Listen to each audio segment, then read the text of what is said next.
Jake, Oh, Ma. Hi. Saan naman kayo galing yan? nag-Christmas shopping kami. Binili ko si Ara ng mga damit panlamig. Panlamig? Bakit? Mag-abroad ba kayo? Hindi, magpapasko ako sa Baguio. Isasama ko si Ara. Hindi pa nakikita ng misis mo ang Baguio. Siguro mga 2 or 3 weeks kami doon. Baka doon na kami mag-New Year. Di ba, Ara? Ho? Oho. Ang tagal naman nun, ha? Oh, anong masama doon? Habang nag enjoy kami ni Ara sa Baguio, ikaw ay magtatrabaho na parang kalabaw. Mag-overtime ka araw-araw para sa ganon pagdating ng gabi, tuloy ka sa kama dahil sa pagod. Pero iho, huwag mong kakalimutan magsimba sa araw ng Pasko, ha? Unfair naman yata yan. Sasama ako. Aba, iho, baka masira ang plano nyo ni Arian. Magiging busy si Arian. Sunod-sunod ang convention at seminar ng kanyang boss, kaya kailangan sumama siya. Well, kung gusto mong sumama sa amin ni Ara, it's up to you. The more the merrier. Diba, Ara? Oho. Mas masaya nga.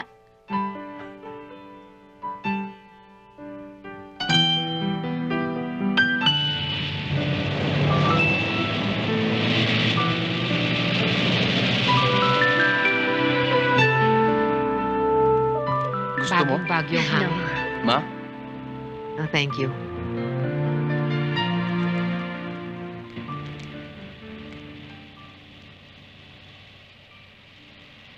Ang ibig niyo sabihin, walang pinagbilin si Jake. Wala ho, Miss Arian.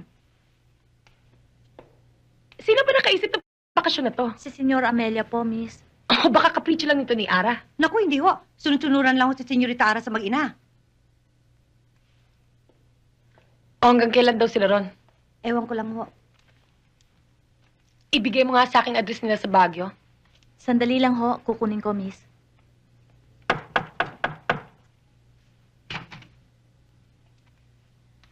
Si Ara.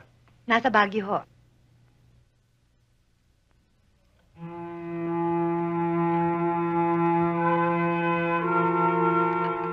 Bakit mo ipinagtapat sa akin ang lahat? Katulad ko, may karapatan ka rin malaman na kasal lamang sa papel ang girlfriend mo at ang boyfriend ko. Ang sabi mo, hindi to alam ng parents ni Ara? Hindi. At yun ang hold mo kay Ara. Tell me honestly, in love ka pa ba kay Ara? Ikaw, totoo bang in love ka kay Jake? Hindi mo pa sinasagot ang tanong ko. First love ko si Ara. At gusto mo siya mabawi, hindi ba? Alam kong gusto mo lang makasiguro na hindi mawawala sa'yo si Jake. Actually, engaged na kami ni Jake nung pumasok sa buhay namin ang girlfriend mo. Kung talagang mahal mo si Jake, bakit ka pumayag na magpakasal sila ni Ara? Bakit ka nagtsatsaga maging number 2? Bakit ka nagtitiis? Makakatagal ka ba ng 2 taong paghihintay?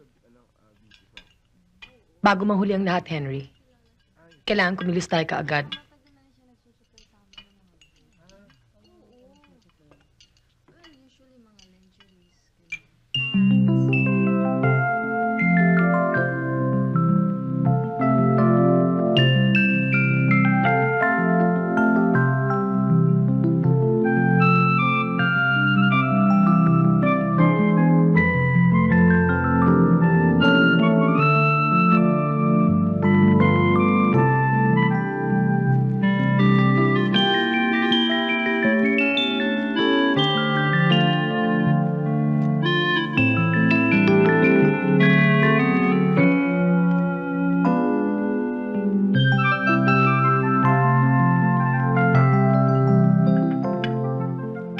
Naku, ang ganda talaga ng ginawa niyo sa Christmas tree. Mukhang labor of love yan, ah. Ha? Anong balak niyo bukas? Mamasyal kayo. Pero Jake, wag mong hihiwalayan si Ara. Bagong salta dito yan.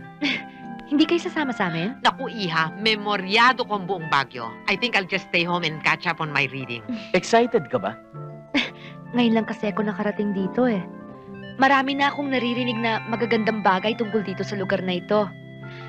Actually, wag niyo akong pagtatawanan ha, pero isa sa pangarap ko ang malibot ang buong city. Pwes natupad na, Iha. Ililibot kita hanggang sa magsawa ka. Dapat. Dahil pag hindi mo ako sinamahan, mawawala ako. Pues, enjoy yourselves. Walang iistorbo sa inyong mag-asawa. Basta wag ka lang hihiwalay sa akin.